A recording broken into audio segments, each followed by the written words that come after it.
అందరికీ నమస్కారం. జై శ్రీరామ్. మనలో చాలా మంది మంగళవారం అయితే ఆంజనేయ స్వామి వారి గుడికి వెళ్లడం, ప్రదక్షిణాలు, దర్శనం, హోమం, అభిషేకం ఇలా ఎవరికి తోచిందో వారు చేసుకుంటూ ఉంటాం.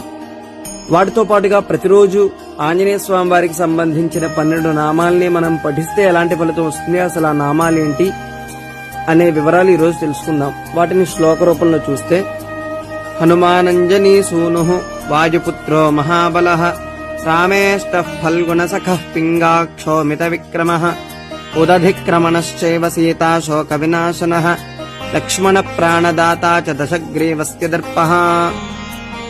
హనుమాన్ అంటే విచిత్రమైన హనుమంతుడని, అంజనీ సూను అంటే అంజనీదేవి కుమారుడని, వాయుపుత్ర అంటే వాయుదేవుని కుమారుడని, మహాబల అంటే గొప్ప బలాన్ని కలిగినటువంటి వాడని, రామేష్ట అంటే రాముల వారికి చాలా ఇష్టమైనటువంటి వాడని, ఫల్గుణ సఖ అంటే అర్జునుడికి మంచి మిత్రుడని, పింగాక్ష అంటే పింగళ వర్ణపు నేత్రాలను కలిగినటువంటి వాడని, అమిత విక్రమ అంటే అమితమైన పరాక్రమాన్ని కలిగినటువంటి వాడని, ఉదధిక్రమణ అంటే సముద్రాన్ని దాటినటువంటి వాడు, లంఘించినటువంటి వాడని, సీతాశోక వినాశన సీతాదేవి యొక్క దుఃఖాన్ని పోగొట్టినటువంటి వాడని, లక్ష్మణ ప్రాణదాత అంటే సంజీవన్ని తీసుకొచ్చి లక్ష్మణుడి ప్రాణాన్ని కాపాడినటువంటి వాడని, దశగ్రీవస్య దర్ప దశకంఠుడైన రావణుడి దర్పాన్ని అణచినటువంటి వాడని అర్థం.